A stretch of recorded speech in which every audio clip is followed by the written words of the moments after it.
या मेधां देवगणा पितरश्च उपासते दया मामत मेधयाग्ने मेधाविनं कुरु।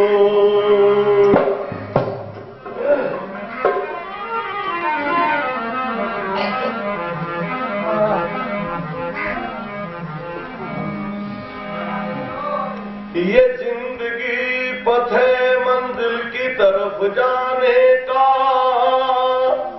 जिंदगी नाम है तूफानों से टकराने का। मौत आराम से सो जाने की बदनामी है, ये जिंदगी गीत है मस्ती से सदा गाने का।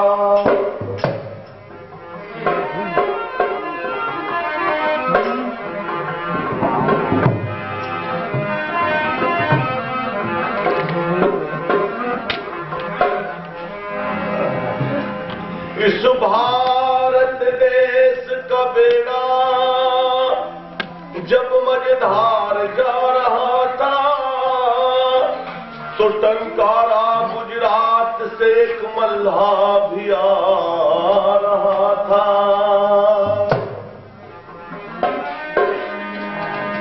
ऋषिराज तेज तेरा चहुओर छा रहा है, तेरे बताए पथ पे ये संसार आ रहा है।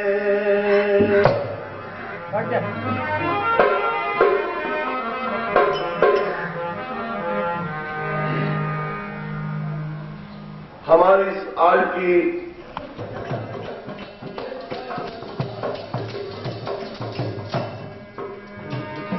जब से पढ़ा है हमने सत्यारथ प्रकाश को, तभी से छोड़ दिया अंधविश्वास को।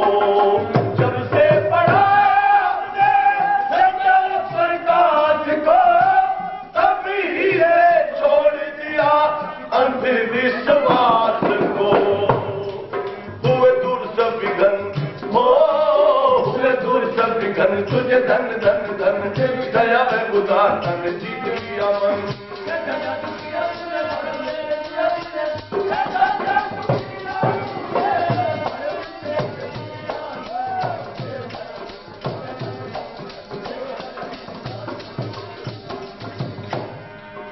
स्वामी ज्ञान जी महाराज ने अमूल ग्रंथ सत्यार्थ प्रकाश की रचना की और सत्यार्थ प्रकाश को रचकर हमारे सामने रखकर कहा कि दुनिया के लोगों इस ग्रंथ को अगर आप पढ़ जाओगे तो ये समझिए कि 350 ग्रंथों को पढ़ लिया, क्योंकि 350 ग्रंथों का निचोड़ है सत्यार्थ प्रकाश। जो व्यक्ति सत्यार्थ प्रकाश को पढ़ लेता है उसके सभी भ्रम भ्रांति दूर हो जाते हैं। बहनों और भाइयों, भ्रम भ्रांतियों का निवारण अगर चाहते हो तो उसके लिए सत्यार्थ प्रकाश पढ़ना बहुत जरूरी है। देखो, संसार में भ्रम जाल तो चलता ही रहता है। इस भ्रम जाल से अगर निकलना है तो उसके लिए सत्यार्थ प्रकाश पढ़िए। गुरुदत्त विद्यार्थी कहता है कि मैंने 18 बार सत्यार्थ प्रकाश को पढ़ा, पर जितनी बार भी पढ़ता हूं हर बार मुझे इसमें नई बात मिलती है।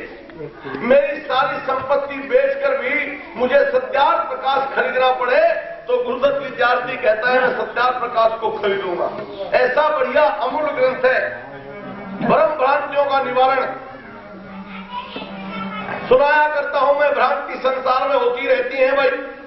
एक 70 साल का बुढ़ा आदमी अपने सिंधाड़े में चला गया, वहां जाते ही छोरे छारे दूध ले कंच के गिलास में डाल गए। बुढ़े ने जिंदगी में कंच का गिलास नहीं देखा था। पुराने जमाने में तो लंबे लंबे मुरादाबादी गिलास जग रहे थे भाई, एक गिलास में 3 पा दूध आ गया था, कई गिलास दूध के मिले रहे थे। अब तो वो दूध कहीं दिखाई नहीं देता, दूध खत्म हो लिए। तो बुढ़े ने तो कभी जिंदगी में कंच का गिलास देखा ही नहीं था।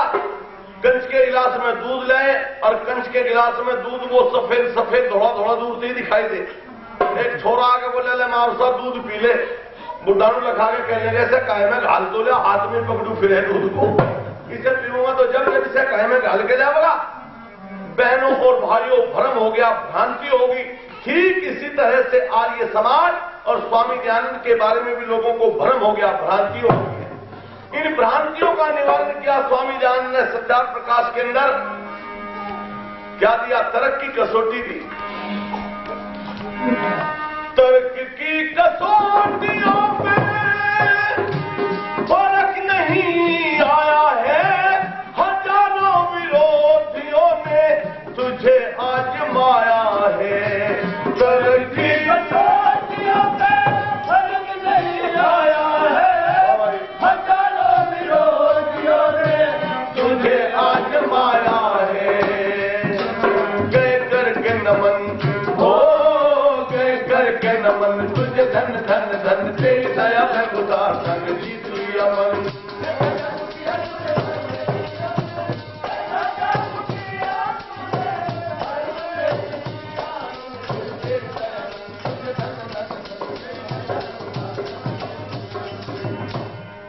कई लोग हमारे से यूं कहे, भाई साहब ये जो आप तरक तरक चिल्लाते हो ना, हमें नहीं पता चलता है तरक के समान है। भाई जो स्वाध्यायशील पढ़े लिखे लोग हैं वो तो जानते हैं, जो दयानंद के रंग में रंगे हैं कि भाई तरक किसे कहते हैं, पर साधारण से लोगों को नहीं पता तरक किसे कहते।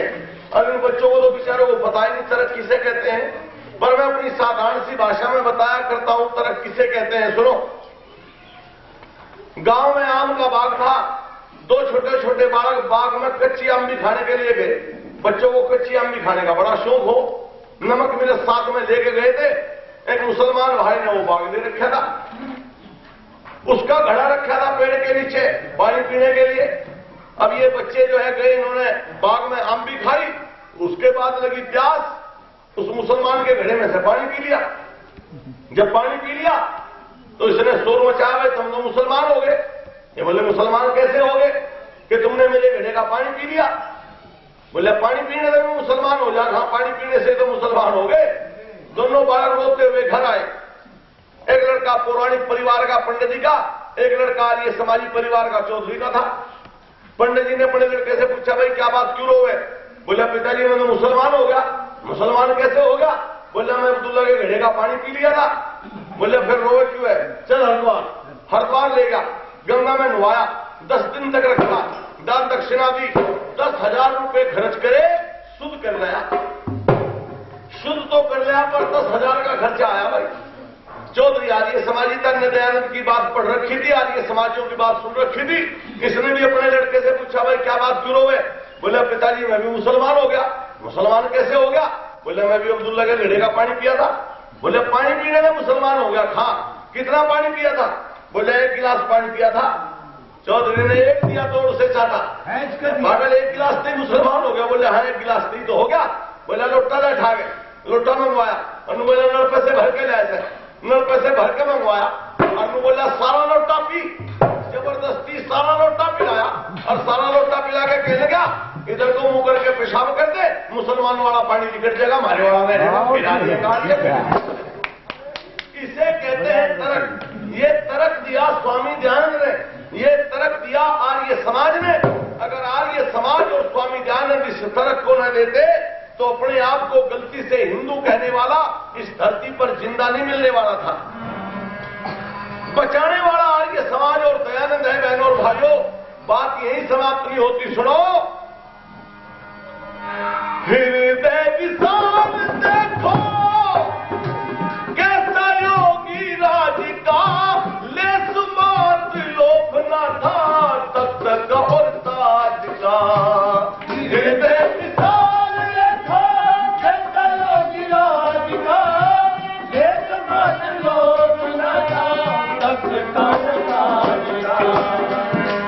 तुम छुए ना रतन हो, तुम छुए ना रतन, तुझे धन धन धन, दया में उदार धन जीत लिया मन।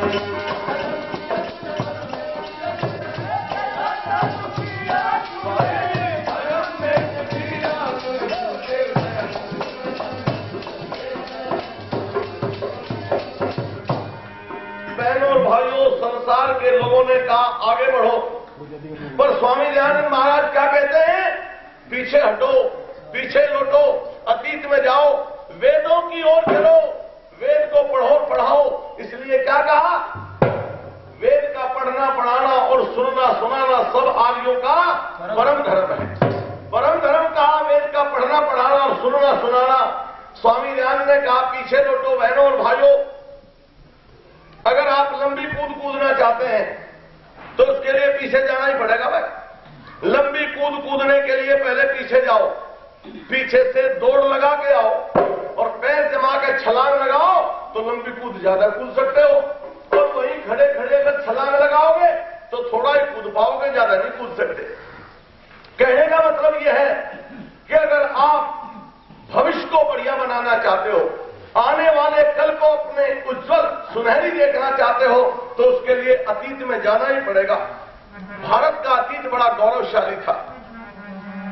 इतिहास के पन्ने अगर पलट कर देखें तो उसका गौरव एक अलग ही दिखाई देगा आपको। लेकिन आज वो गौरव, वो अतीत हमारा मिटता जा रहा है। इसलिए कवि ने वो पुराना इतिहास, वो बीता हुआ पल, वो अतीत याद दिलाने की कोशिश की है। थोड़ी सी चर्चा आपके सामने करना चाहता हूं, सुनो।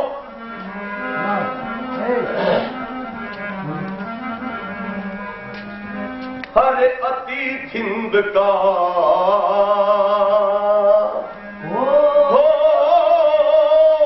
अतीत हिंद का इन गुब्बारों से पूछो, अतीत हिंद का रे, अतीत हिंद का इन गुब्बारों से पूछो, वो क्या दबदबा था, वो क्या दबदबा था, सितारों से पूछो, अतीत हिंद का रे, गुब्बारों से पूछो, वो क्या दबदबा था,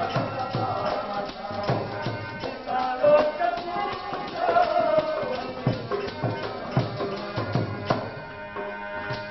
यही ज्ञान ईसा ने पाया था कर, यही ज्ञान ईसा ने पाया था कर, यही ज्ञान ईसा ने पाया था कर, ये गंगा के पावन, ये गंगा के पावन किनारों से पूछो, ये गंगा के पावन, ये गंगा के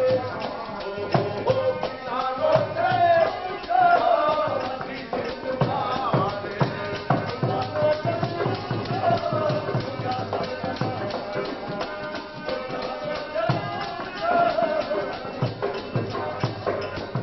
सारी दुनिया के लोग इसी धरती पर आए, इसी भारत भूमि पर, इसी देवताओं की धरती पर आए विद्या प्राप्त करने के लिए।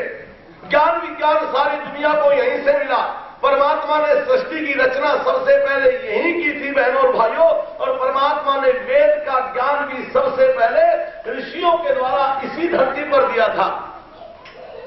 जिसको लोग ईसा के नाम से जानते हैं, वो ईसा इसी देश में आया। विद्वानों की नगरी काशी में लगातार 12 साल तक गंगा के किनारे ऋषि मुनियों के चरणों में बैठकर उसने विद्या प्राप्त की। उसके बाद अपने देश पहुंचा और आज सारे संसार पर छा गया। थोड़ा सा ज्ञान विज्ञान लेकर गया था और थोड़ा सा ज्ञान विज्ञान लेकर गया, सारी दुनिया पर छा गया।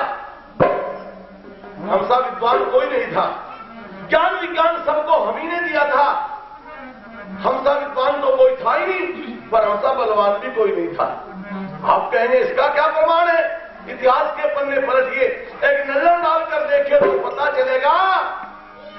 न ताकत कथा कोई सानी जहां में, न ताकत का कोई सानी जहां में, न ताकत का था कोई सानी जहां में, ये राणा शिवा की, ये राणा शिवा की कटारों से पूछो, ये राणा शिवा, ओ हो, ये राणा शिवा, कटारों से पूछो,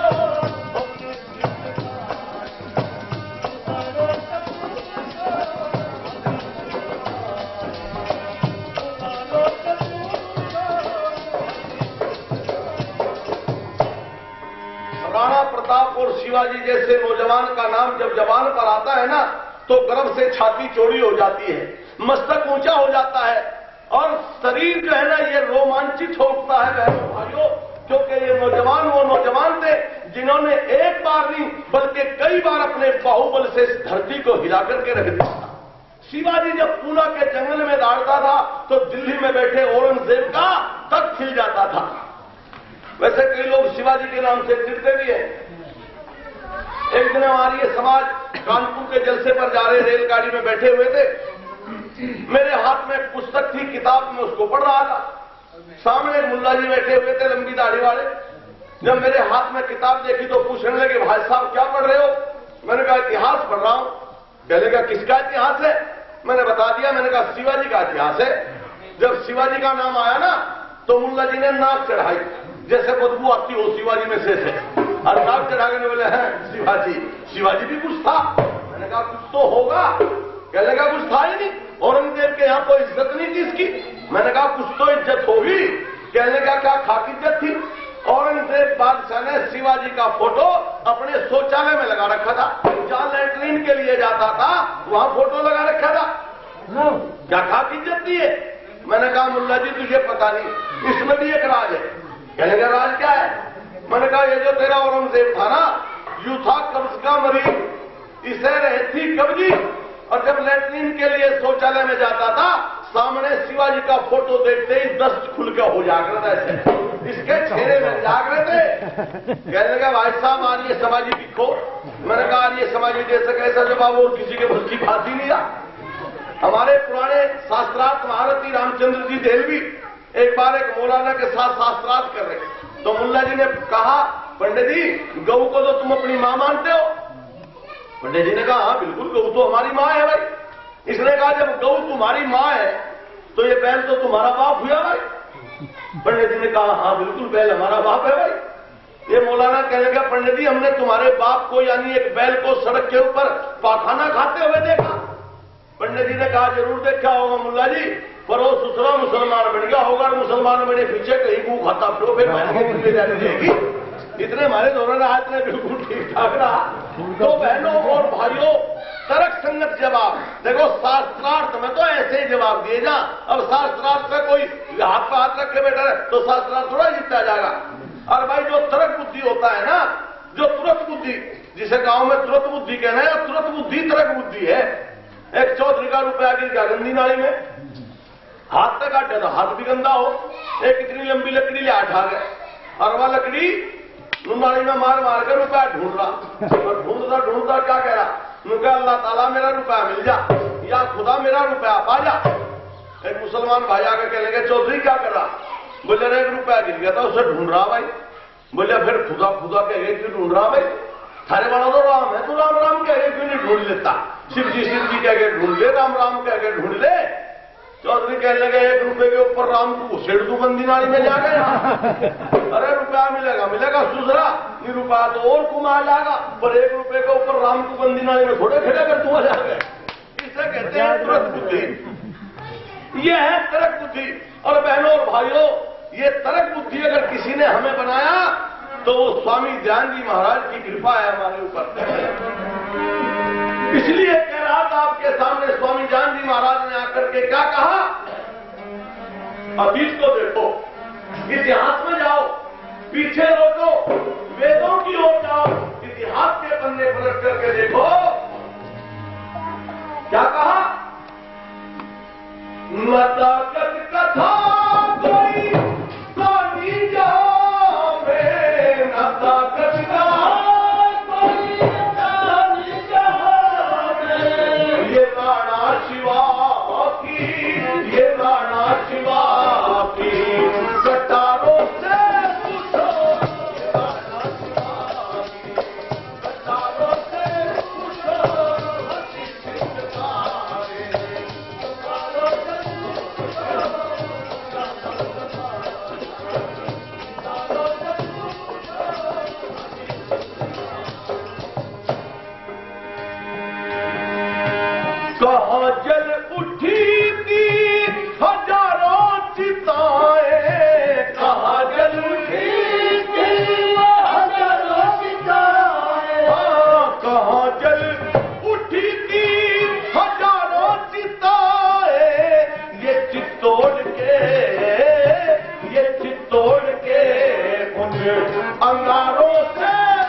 गौरवशाली है। उस इतिहास को पलट कर देखें तो क्या पता चलेगा। दिल्ली का बादशाह अलाउद्दीन खिलजी चित्तौड़ की तरफ को चला, और चित्तौड़ की तरफ को किस लिए चला कि मैं पद्मिनी को अपनी बेगम बनाऊंगा। पद्मिनी की सुंदरता, उसकी खूबसूरती के बड़े चर्चे इसने सुने थे, इसलिए चित्तौड़ की तरफ को चला।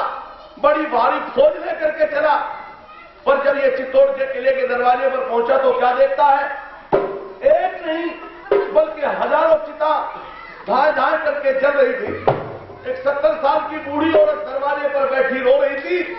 अलाउद्दीन खिलजी उतावला दौड़ा हुआ गया और जाकर कहता है, बूढ़ी मां एक बात तो बता, क्या पद्मिनी मरने से जलने से पहले मेरे लिए कुछ कहकर भी गई है। इसने कहा नहीं, मुझे तो उसने कुछ नहीं कहा, पर जलने से पहले वो दीवार पर कोयले से कुछ लिखकर जरूर गई है। अलाउद्दीन खिलजी दौड़कर गया, दीवार पर जो शब्द भारतीय नारी ने लिखे थे उन शब्दों को पढ़ना शुरू किया। बुजुर्ग और भाइयों, भारतीय नारी ने लिखा क्या था, अलाउद्दीन तू शरीर को, इस जिस्म को पाने के लिए हबशी कुत्ता बनकर आया, पर याद रख और कान खोलकर सुन। क्या लिखा, अरे पद्मिनी सी सूरत को तू खिलजी पा नहीं सकता, क्योंकि ये भोजन शेर का है, तू कुत्ता खा नहीं सकता। शेर का भोजन और कभी कुत्ता खा जाए ये हो नहीं सकता। यह है भारत का अतीत, यह है भारत की नारी का इतिहास। लेकिन आज वो भारत की नारी छुई मुई का पेड़ बन करके रहती। गुंडागर्दी इसीलिए तो बढ़ी, फैशन आया, और जब फैशन प्रस्ती आई तो गुंडागर्दी बढ़ी, नंगापन आया। आज देखो शहर में जाकर, गांव में थोड़ी सी कसर रह रही है अभी, पर शहर में अगर जाकर, वैसे गांव में भी गड़बड़ शुरू हो रही, क्योंकि जो घर घर में टेलीविजन आ गए ना, यू जड़पाड़ सोता है यू टेलीविजन। भाई साहब, एक एक गुंडा हमारे सबके घरों में रखा है टेलीविजन। सबसे ज्यादा गुंडागर्दी इसके ऊपर आवे, सारा नंगापन इसी से सीखते हैं हमारे बच्चे। छोटे छोटे बालक सारे बिगड़ के मारे हुए, देख लो गांव में, देख लो आप। हमने देखा छोटा सा छोरा अपनी दादी का कुर्ता पकड़ रहा और अपनी दादी का कुर्ता पकड़ के गाना गा रहा। क्या कह रहा अपनी दादी से, तू चीज बड़ी है मस्त मस्त, अपनी दादी से कह रहा तू चीज बड़ी है मस्त मस्त। इसकी दादी लाई लकड़ी उठा गए और भागी छोरे के पीछे, नाच गए हमें मस्त चीज बतावे। छोरा आगा आगा भाग लिया, बुढ़िया का ठोकर लगी, गिर पड़ी बेचारी। बड़ी मुश्किल से उठी, डंडी ठाई, चश्मा ठाया, आंख पे लगाया, ओढ़ना ठाया, सिर को उठा, छोरे के पीछे भेड़ भागी। फिर छोरे ने गाना बदल दिया, क्या कहे अपनी दादी से, गोरे गोरे मुखड़े पे काला काला चश्मा, गोरे गोरे मुखड़े पे।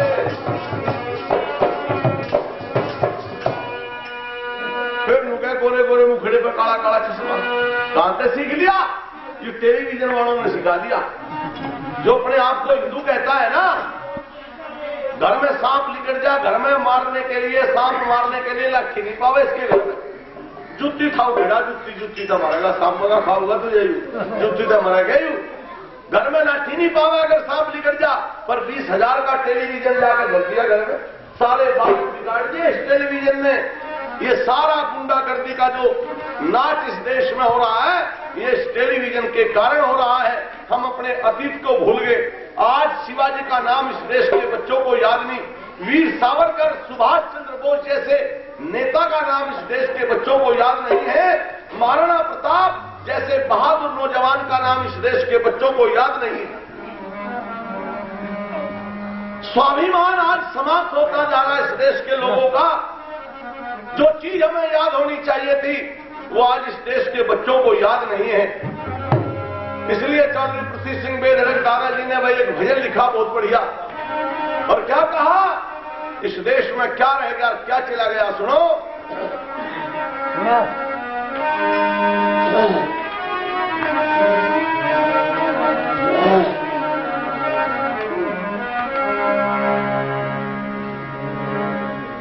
इस भारत में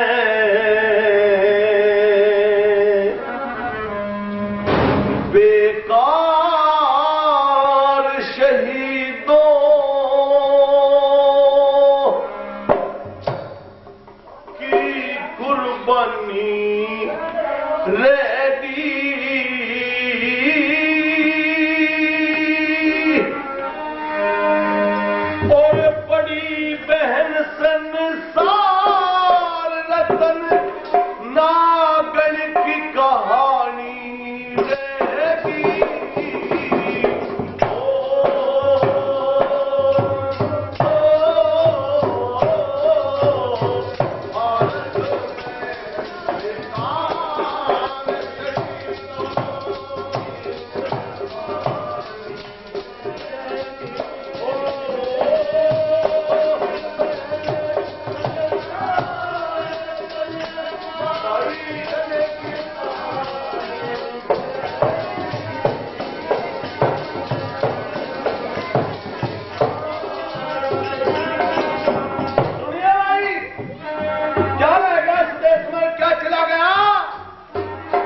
खेल भारत का हर एक आदमी उन वीरों को न भूला।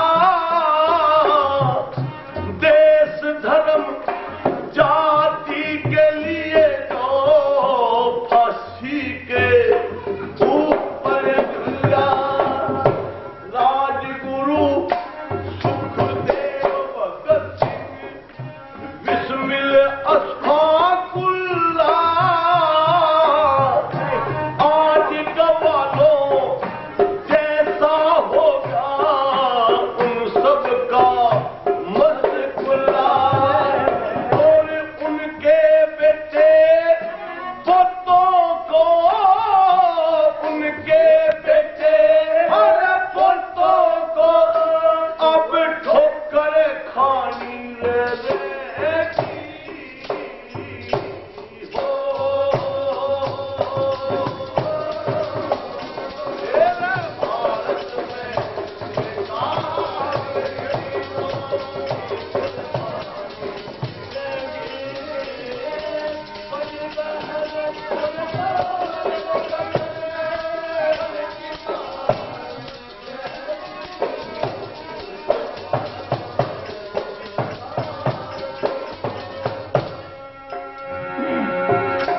भाई बाग लगाने छोड़ दिए, दिन पे दिन पेड़ कटे हैं। गोचर भूमि गई रिहाड़े, बंजर में कटे हैं। मजदूरों की वेतन बचा, पिलसण एड कटे हैं। गऊ बैल बछड़ी और बछड़े, बकरी भेड़ कटे हैं। और मुर्गी मछली और अंडों की, मुर्गी मछली और अंडों की यहाँ निगरानी रहेगी।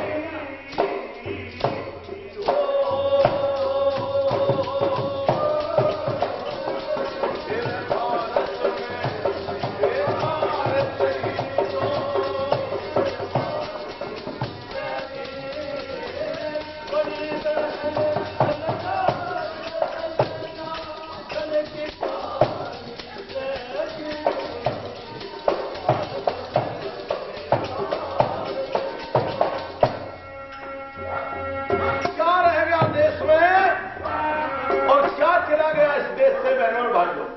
संस्कृति गई हमारी, सभ्यता गई हमारी, खान पान गया, रहन सहन गया, बोलचाल गई, वेशभूषा गई, सब कुछ तो चला गया। और क्या रह गया हमारे पास आज?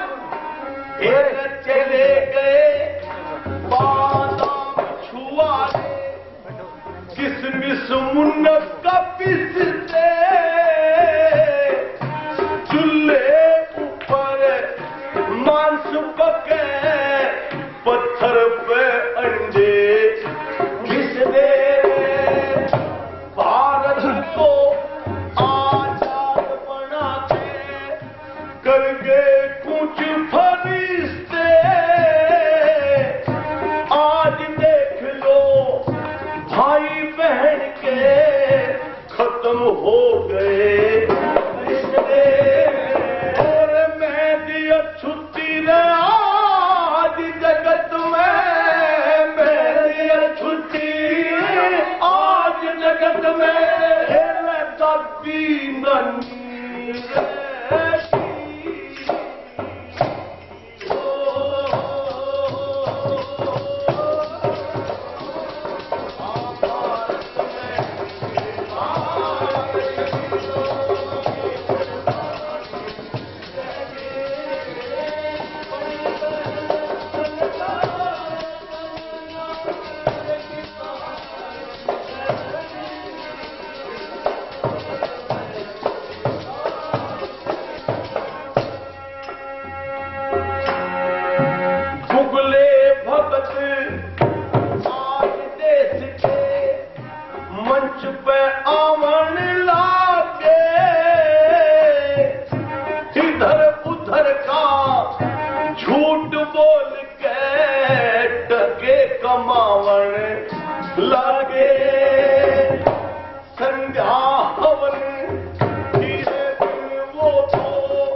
को, धर्म, जाति, कौम को अगर बचाना चाहते हो तो उसके लिए अतीत में जाना ही पड़ेगा, इतिहास को पढ़ना ही पड़ेगा।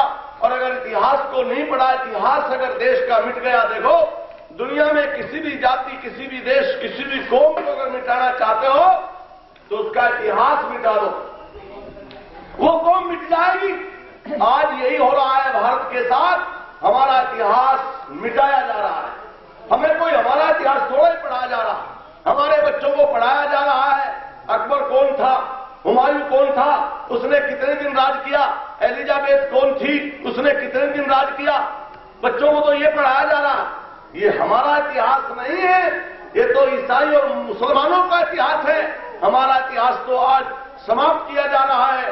पर आज ये समाज के मंचों से आपको अतीत की याद दिलाई जाती है। इस देश के लोग, भारत के लोग स्वाभिमान के लिए मर जाते थे, मिट जाते थे, पर अपना स्वाभिमान नहीं जाने देते थे। और स्वाभिमानी की तो जिंदगी होती है।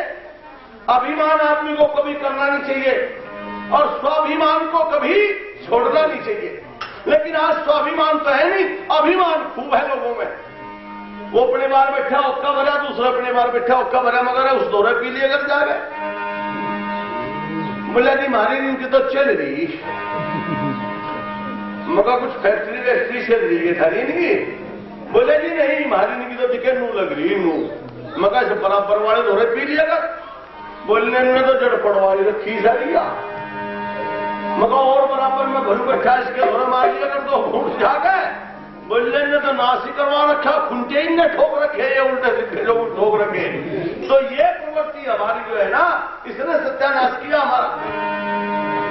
पर मैं आपके सामने चर्चा कर रहा था, स्वाभिमान आदमी को छोड़ना नहीं चाहिए और स्वाभिमान करना नहीं चाहिए। पर स्वाभिमान किसे कहते हैं, इस बात तो इस देश का नौजवान और इस देश के लोग आज भूले बैठे हैं। मैं थोड़ा सा याद दिलाना चाहता हूं आपको, स्वाभिमान क्या होता है। सुनो भाई बच्चों, महाराणा प्रताप का नाम हर आदमी जानता है, कौन नहीं जानता? क्यों जानता है? क्योंकि राणा प्रताप ने स्वाभिमान के लिए अपनी जिंदगी को दांव पर लगा दिया। छोटे छोटे बच्चों को मौत के मुंह में धकेल दिया, ऐसो आराम को ठुकरा दिया।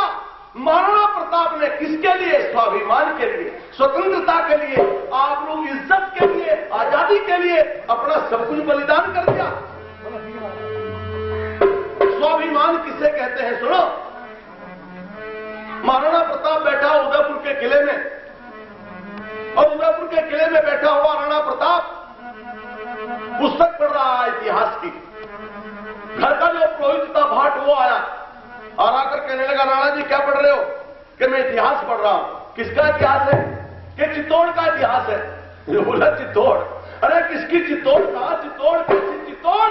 जिस चित्तौड़ के ऊपर तेरे दादे परदादों की हुकूमत थी, जिस चित्तौड़ को बाबा रावल और संग्राम सिंह ने अपने खून से सींच कर बसाया था, आज वो चित्तौड़ बेईमान अकबर के नीचे और तू चित्तौड़ का इतिहास पढ़ता है। अरे चित्तौड़ का तो नाम भी तेरी जबान पर नहीं होना चाहिए। चुल्लू भर पानी लेकर डूब कर क्यों नहीं मर जाता? चित्तौड़ चित्तौड़ करता है और चित्तौड़ पर कब्जा अकबर का। राणा प्रताप क्योंकि मर्द था, बहादुर था, बात भाले की तरह जाकर चुभी, पुस्तक को दूर फेंक दिया, हाथ में और घड़ी का भाला उठाया, चेतक घोड़े पर सवार होकर महाराणा प्रताप चल दिया। छोटी सी बेटी चंपा कहती है, पिताजी कहां जा रहे हो? कोई जवाब नहीं दिया। बेटा अमर सिंह कहता है, पिताजी कहां चल दिए? चुपचाप निकल गया। रानी ने भी पूछा लेकिन कोई जवाब नहीं दिया और सीधा अपनी फौज में गया। राणा प्रताप के हाल को देखकर सारी सेना हथियार निकालकर खड़ी हो गई और नौजवान पूछने लगे, राणा जी क्या बात? ये भाला किस लिए उठा है? लड़ाई किसके साथ करनी है? कहां लड़ना है? क्यों लड़ना है? किसके लिए लड़ना है? किस लिए लड़ना है? जब अनेकों सवाल राणा प्रताप के सामने आकर खड़े हुए तो राणा प्रताप की निगाह गई चित्तौड़ की तरफ। चित्तौड़ की तरफ देखते ही महाराणा प्रताप की आंख में आंसू छलक आए। और जब आंख में आंसू है तो नौजवानों ने फिर पूछा, राणा जी रोने के लिए तो हमने कोई सवाल नहीं किया था, हम तो जवाब जानना चाहते हैं। राणा प्रताप कहता है, इन आंखों में तुम्हारे सवाल का जवाब मिलेगा, इन आंसुओं में तुम्हारे सवाल का जवाब मिलेगा। ये आंसू तुम्हें दिखाई नहीं देते क्या? ये जानना चाहते हो किसके लिए लड़ना है? ये पूछना चाहते हो कहां लड़ना है? तो इज्जत के लिए लड़ना है, आबरू के लिए लड़ना है, स्वतंत्रता आजादी के लिए लड़ना है, चित्तौड़ के लिए लड़ना है। उंगली का इशारा चित्तौड़ की तरफ को कहकर, चित्तौड़ की तरफ को उंगली का इशारा करके राणा प्रताप रोकर कहता है, नौजवानों इसके लिए लड़ना है। किसके लिए? ये ऋषियों की भूमि, ओ मेरे दादाओं की धरती, ये आर्यों की भूमि, दुख पा रही है तोड़, पा रही है तोड़।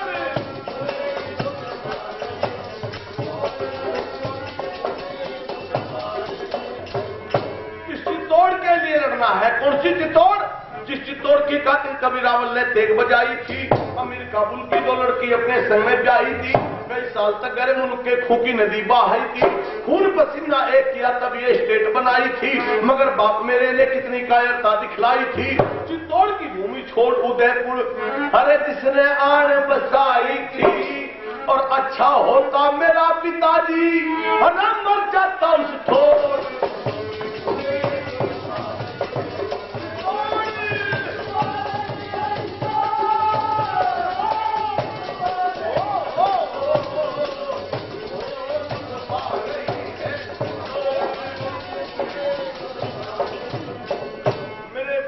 वजह से प्यारी चित्तौड़ दूसरे के नीचे, लेकिन मेरे बाप की नगर नगर हर ग्राम बुराई करता है, तेरी धोबी कुमार क्या हजाम बुराई करता है, गौ चराता जंगल में घनश्याम बुराई करता है, चुपके आम खास सरे आम बुराई करता है, बदनाम किया संग्राम मेरा, वो संग्राम बुराई करता है। लोगों की बहादुर मिट जाते पर मिटती नहीं मरो।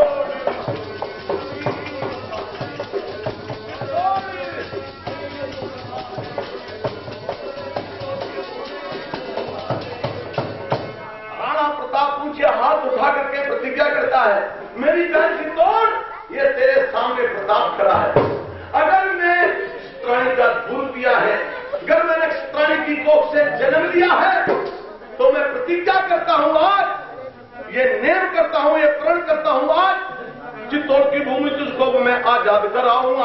क्षत्रिय हूं, प्रताप नाम मेरा, मारूं या मर जाऊंगा, इतने तुझको आजाद करूंगा, इतने ये प्रण निभाऊंगा। सोने चांदी के बर्तन में कभी ने भोजन खाऊंगा, मिट्टी के जो मिले ठेकरे उनमें भात पकाऊंगा, नीचे गीली जमीन होगी ऊपर घास बिछाऊंगा, शरीर चाहे छलनी हो जा जमीन पे लेट लगाऊंगा, दाढ़ी चाहे 2 गज की बढ़ जा कभी नहीं मुड़वाऊंगा, सर के बालों के ऊपर मैं कैंची नहीं लगाऊंगा, और मारूंगा मर जाऊंगा चित्तौड़ को देखे आऊंगा।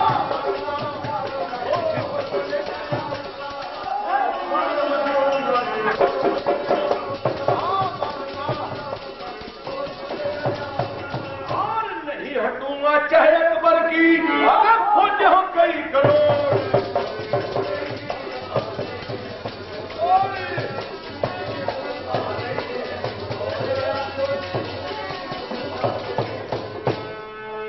यह है मर्दानगी, इसे कहते हैं नौजवानी, और इसे कहते हैं स्वाभिमान। क्या कहता है, चलो देकर आप उदयपुर में सब मेरे संग में चाल दियो, खड़ी फसल जो आज पकाओ इसको अग्नि में बाल दियो, बच्चे बूढ़े जितने हैं रिश्तेदारी में घाल दियो, दूध की बकरी गऊ भैंस सब घर से बाहर निकाल दियो, पहाड़ अरवली की चोटी पे सब चल कर डेरे डाल दियो, और पृथ्वी सिंह बेधड़क याद दो ये कुएं और जोहर।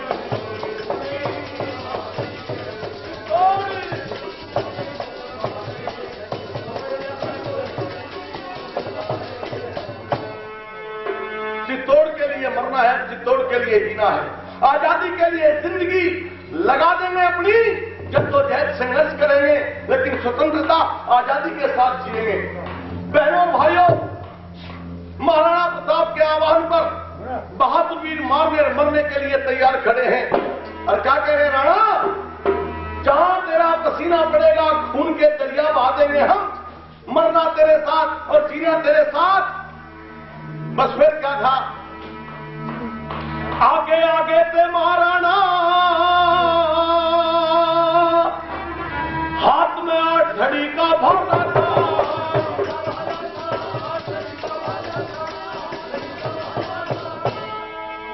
और आगे आगे ते महाराणा, हाथ में 8 घड़ी का भाला था। लोगों पीछे पीछे छत्राणी और पीछे फौज विशाला था।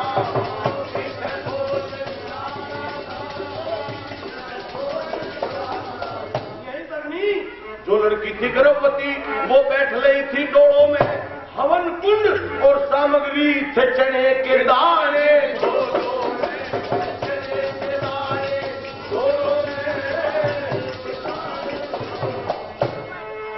जा रहे हैं, ऐसो आराम को छोड़ दिया, खाना पीना छोड़ दिया, ऐसो आराम की जिंदगी को ठुकरा दिया, इज्जत आबरू की जिंदगी जीने के लिए जा रहे हैं। आगे आगे राणा, पीछे पीछे नौजवान, छत्राणियां भी जा रही हैं, बहन और बेटियां भी जा रही हैं लड़ाई के मैदान की तरफ को।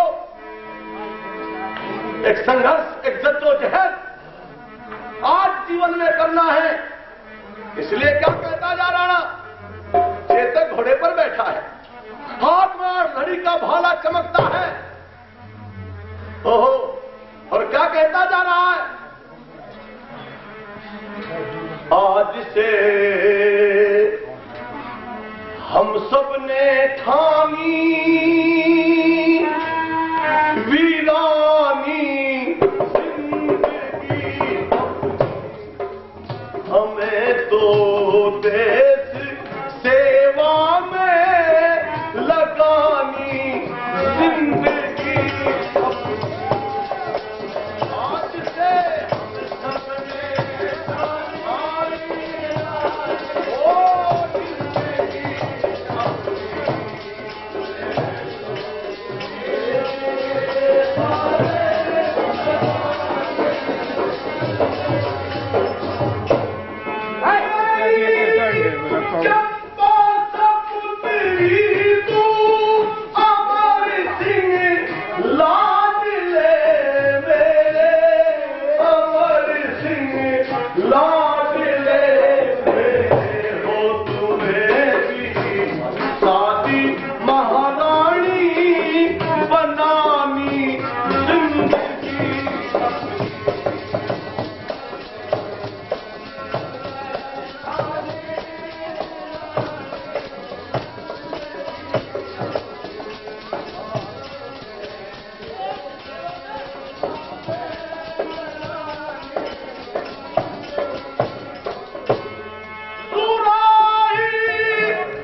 जोड़ का पी पी कर पानी पितानी जिंदगी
जा रहा है नौजवान, स्वाभिमान को जिंदा रखने के लिए जा रहा है, इज्जत आबरू बचाने के लिए जा रहा है।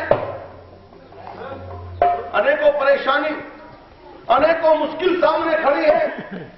और बहनों भाइयों, मुश्किलों का, परेशानियों का मुकाबला जो व्यक्ति करता है, जैसे अग्नि में तप करके सोना कुंदन बन जाता है, संघर्ष की अग्नि में तप कर जो व्यक्ति निकलता है बहनों और भाइयों, सचमुच वो व्यक्ति देवता बन जाता है। संघर्ष ही तो जीवन है। जिस व्यक्ति के जीवन में संघर्ष नहीं, वो आदमी कुछ आदमी नहीं, वो व्यक्ति कुछ व्यक्ति नहीं है। राम को क्यों याद करें लोग? राम को इसलिए याद करें, राम ने सारा जीवन संघर्ष किया। रोज आदमी मारे राम ने, राक्षसों को रोज मारते थे राम। जहां शस्त्र था वहां शास्त्र था, जो शास्त्र कहता था शस्त्र से उसको ठीक करते थे। राम ने सारी उम्र आदमी मारे, फिर भी भगवान मानने बैठे राम को लोग बाग। क्यों? क्योंकि राम के जीवन में मर्यादा थी, राम के जीवन में शास्त्र था, और जहां शास्त्र था वहां शस्त्र भी साथ में था। राम की पूजा जो करते हैं, सारा जीवन संघर्ष किया। और जब रामलीला देखते हैं ना, रामलीला में मजा तब तक ही आवे जब तक संघर्ष रहे। राम का जन्म हो मजा नहीं आता, गाजे बाजे भी बजे खूब, बारात भी चढ़े राम की, कोई मजा नहीं आता। पर जब सीता चुरा ली जाना वनवास होले, जीव मजा आना शुरू हो रामलीला में। जीव नु कह भाई जी मजा आ गया रे पूरा। क्यों? क्योंकि उस समय संघर्ष शुरू हुआ राम का, तब से संघर्ष शुरू हुआ। जब संघर्ष शुरू होता है तब मजा आता है। युधिष्ठिर ने 36 वर्ष राज किया, स्वामी दयानंद कहना 36 वर्ष राज करा स्वामी दयानंद युधिष्ठिर ने, पर उस 36 वर्ष का कोई जिक्र नहीं कहीं, बस वही पता को यहां 36 वर्ष राज करा। पर 13 वर्ष का जो वनवास काटा, 12 वर्ष का 13वां वर्ष अज्ञातवास, और जो लड़ाई लड़ी 18 दिन तक कुरुक्षेत्र के मैदान में, जो खून बहा, जब वो चर्चा शुरू होना, लड़ाई शुरू हो महाभारत में भी जी नहीं मजा आवे। इसलिए संघर्ष ही जीवन है। महाराणा प्रताप के जीवन में संघर्ष रहा। लोग याद करें भाई, मान सिंह को कोई याद नहीं करता, शक्ति सिंह को कोई याद नहीं करता, जो तलवे चाटने वाले और जो चापलूस किस्म के लोग हैं उन्हें दुनिया में कोई याद नहीं करा करता। इतिहास के पन्ने उसी का नाम दोहराते हैं जो देश के लिए, धर्म और कौम के लिए कुछ करके मरते हैं। इसलिए बहनों और भाइयों, राणा प्रताप जा रहा है, संघर्ष के लिए जा रहा है। और क्या कहता जा, नौजवानों ये खाना पीना नहीं मिलेगा, ये उठना बैठना, ये सोना, ये नहाना धोना, ये नहीं होगा ऐसो आराम। वहां तो संघर्ष करना पड़ेगा, वहां तो जद्दोजहद करनी पड़ेगी, वहां मारना और मरना पड़ेगा, भूखा रहना पड़ेगा, प्यासा रहना पड़ेगा, लड़ाई लड़नी पड़ेगी। नौजवान कहते हैं राणा, कदम पीछे नहीं हटेगा, कदम आगे बढ़ेगा, तेरे साथ मरना, तेरे साथ जीना। इराक के लोग कह रहे हैं सद्दाम को, सद्दाम आगे बढ़, हम तेरे साथ हैं, मर जाएंगे मिट जाएंगे, लेकिन इस बुश की गुलामी को स्वीकार नहीं करेंगे हम। इसे कहें मर्दानगी। मर जाना अच्छा है मर्दानगी के साथ बहनों और भाइयों। अब 5 दिन के लिए लड़ाई रोकगी, नू कहे रसदानी बंद होगी, अंत कहां से होगी? इराक वालों ने काट दिया पीछे से रास्ता। हर आदमी मरने के लिए तैयार, लड़कियों के हाथ में भी जो है राइफल है, वो भी लड़ाई के लिए तैयार है। और जब ये भावना व्यक्ति के दिमाग में, मन में आ जाती है, फिर राष्ट्र गुलाम नहीं हुआ करते। और राष्ट्र भी गुलाम हो जा, आदमी गुलाम नहीं हुआ करता। शरीर चाहे गुलाम हो जा, और उसके मन को कोई गुलाम नहीं कर सकता। इसलिए राणा प्रताप जा रहा है, संघर्ष के लिए जा रहा है। लोग मरने के लिए साथ हैं। अरवली पहाड़ की चोटियों पर पड़ा,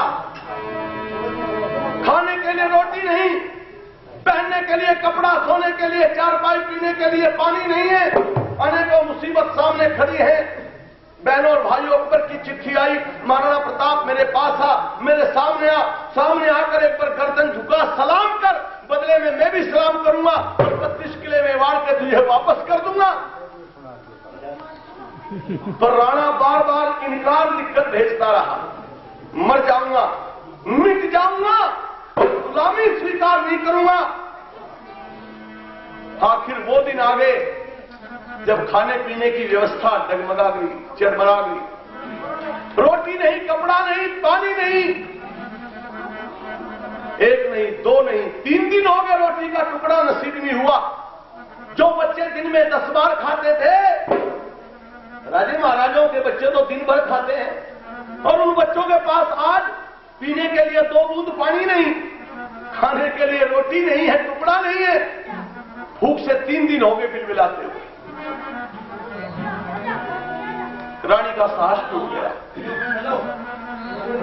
रानी की हिम्मत टूट गई और रोते हुए बच्चों को देखकर जाकर कहती है, देख राणा, मुसीबत आएंगी तो उठाऊंगी, कठिनाई आएंगी तो झेलूंगी, क्योंकि मैं तो भारतीय नारी हूं ना, और भारतीय नारी का गौरव क्या है? उसके पिता के घर से उसकी डोली निकलती है और उसके पति के घर से उसकी अर्थी ही निकलती है। यह है भारतीय नारी का गौरव।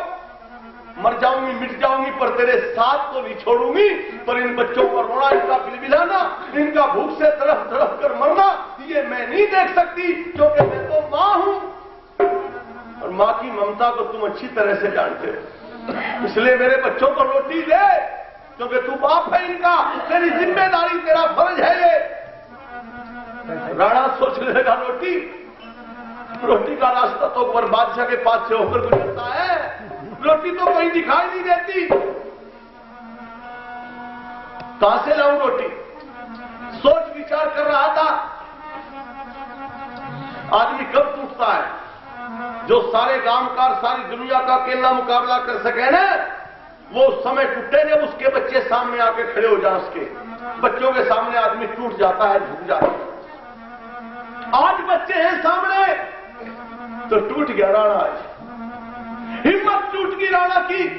बच्चों को सुबकते हुए देखा, बच्चों को रोते हुए देखा, तो बाप का हृदय था पिघल गया, पत्थर तो नहीं था ना। राणा प्रताप ने हाथ में कलम उठाई, लेखनी उठाई, कुछ लिखने की कोशिश कर रहा है, पर आंख में आंसू है, पानी है, रो रहा है। 11 साल की चंपा चट्टान पर बैठी इस तमाशे को देख रही थी। बस बाप की हालत को देखकर चंपा से रहा नहीं गया। 3 दिन की भूखी लड़खड़ाती चाल में खड़ी होकर बाप के पास आई। चला नहीं जा रहा था, हिम्मत करके, साहस करके बाप के पास आई, कंधे पर हाथ रखा और बड़े प्यार से एक बात कही, पिताजी कुछ लिखना चाहते हो? राणा ने गर्दन घुमा कर देखा, चंपा का मुरझाया हुआ चेहरा था, चेहरे के ऊपर झुर्री पड़ गई थी। बेटी का कंधा पकड़कर कहता, हाँ बेटी, मैं कुछ लिखना चाहता हूं। क्या लिखना चाहते हो? मैं तुम्हारे लिए रोटी का इंतजाम करूंगा, मैं तुम्हारे लिए पानी का, कपड़े का इंतजाम करूंगा, चिट्ठी लिख रहा हूं। लड़की को समझते देर नहीं लगी कि पिताजी संधि पत्र लिख रहे हैं। बस चंपा ने देखी हालत जब अपने बाप की, फौरन पकड़ ली लेखनी राणा प्रताप की। चंपा ने देखी हालत अपने बाप की,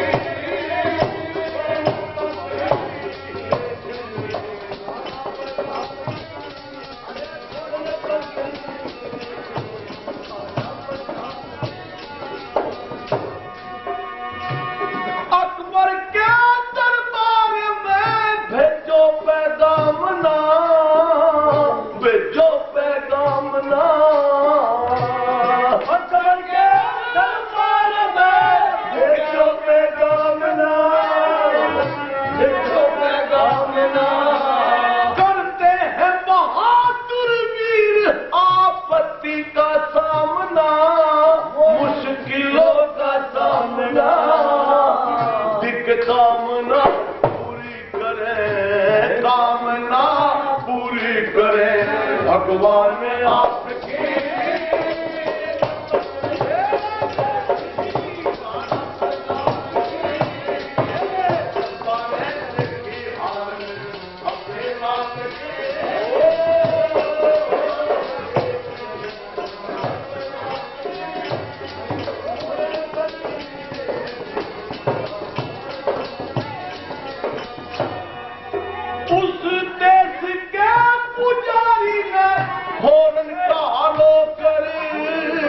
फौरन कहा रोकर, फौरन कहा रोकर, फौरन कहा रोकर, आऊंगा पृथ्वी सिंह के से दर की मैं ठोकर, दर में ठोकर, होकर लाचार राणा ने रे होकर लाचार राणा ने चंपा चुपचाप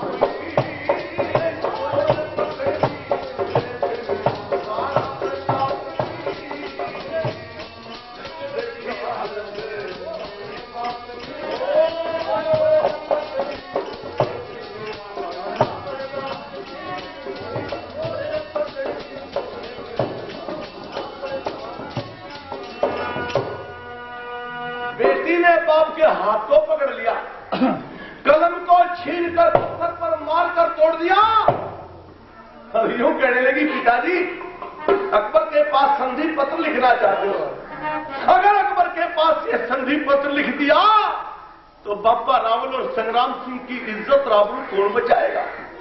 अगर तेरी भी पगड़ी झुक गई तो इस इज्जत रावल को सुरक्षित कौन रखेगा?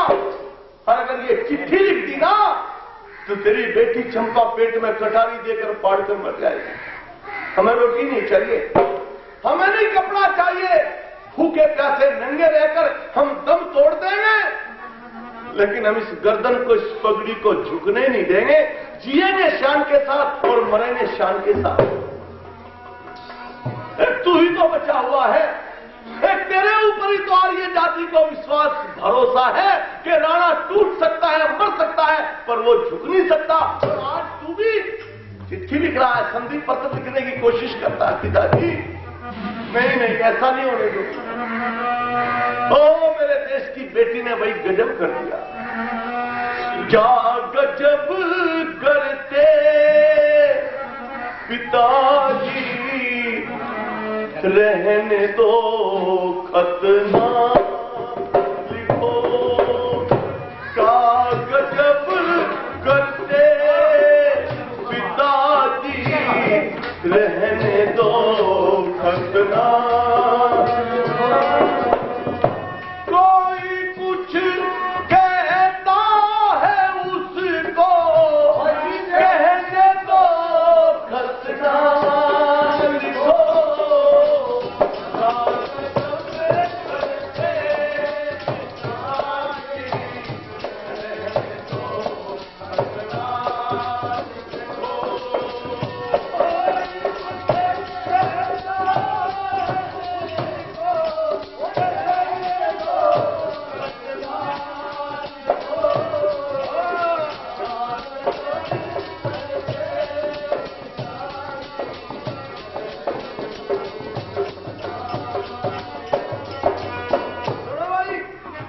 भजन का एक एक बोल बड़ा कमाल का लिखा कर दिया।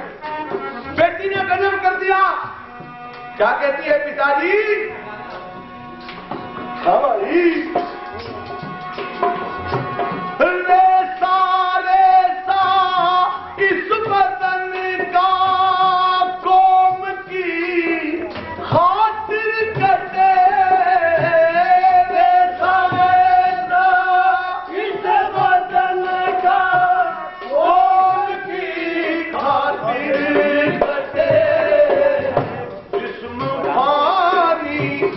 हर मुसीबत, जिसमें पानी हर मुसीबत, सहने दो खतरा।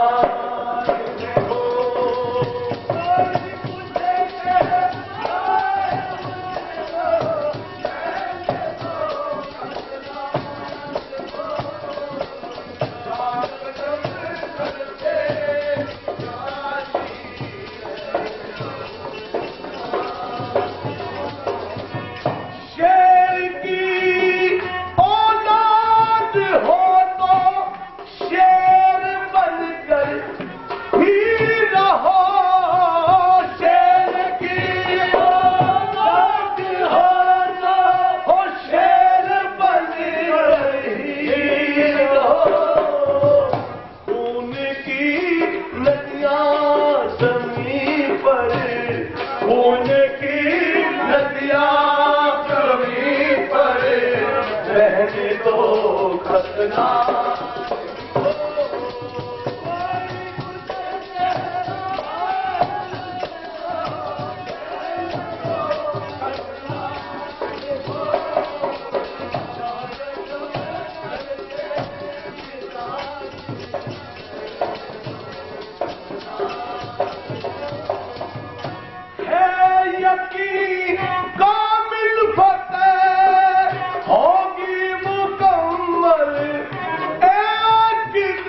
बचा हुआ है।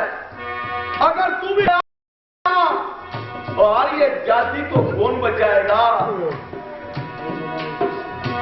वो मनाए जश्न दहली सर झुका कर आपका, वो मनाए जश्न दहली हो सर झुका कर आपका,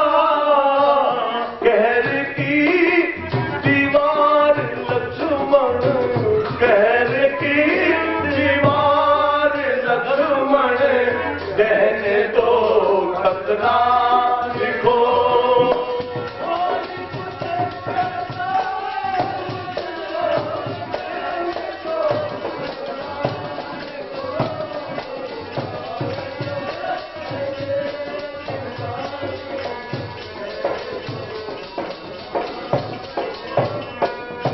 छोटी सी बेटी ने मरे हुए बाप में जीवन डाल दिया, सोते हुए शेर को जगा दिया।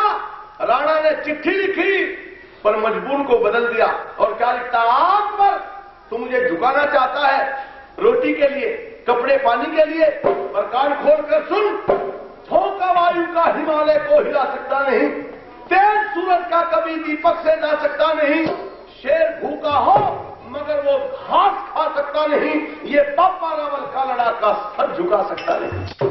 राणा मर तो गया, मिट तो गया, पर जिया शान के साथ, मरा शान के साथ, स्वाभिमान के साथ। और बहनों और भाइयों, स्वाभिमान की ही तो जिंदगी होती है, वरना जिंदगी तो पशु ये भी जीते हैं। लेकिन जो मनुष्य स्वाभिमान की जिंदगी जीता है उसे तो जिंदगी कहते हैं। चर्चा कर रहा था आपके सामने, हमसा विद्वान कोई नहीं था, हमसा बलवान कोई नहीं था। इतिहास के पन्ने इस बात के साक्षी हैं, गवाह हैं। न ताकत कथा कोई सानी जहां में, न ताकत का कोई सानी जहां में, ये राणा शिवा की, ये राणा शिवा की कटारों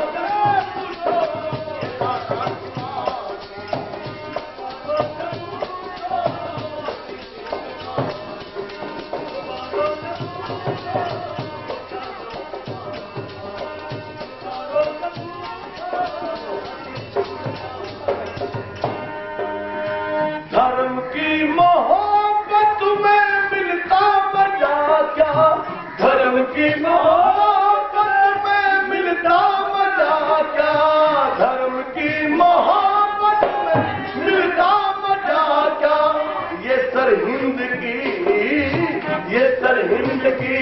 उन दीवारों से पूछो,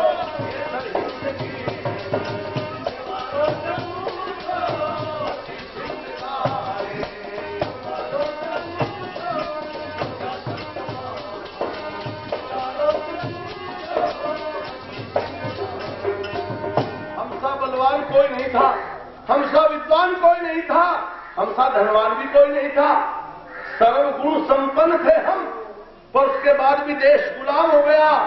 कारण गुलामी की कबीर फिर क्या वजह है, गिरावट की कबीर फिर क्या वजह है, गुलामी की कबीर फिर क्या वजह है, ये जयचंद से कौमी, ये मान सिंह से कौमी, ये जगन्नाथ से कौमी, गद्दारों से पूछो,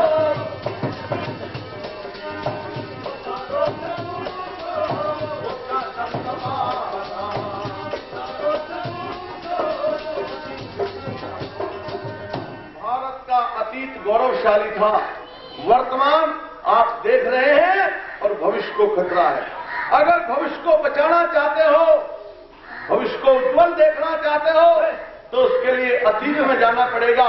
ऋषि ध्यान की बात माननी पड़ेगी, वेद की बात माननी पड़ेगी और ऋषि मुनियों की बात मानकर चलेंगे तो बहनों और भाइयों, संसार के ऊपर आर्यों का फिर एक छत्र चक्रवर्ती राज स्थापित हो सकता है। ये बदरखार, ये समाज का जलसा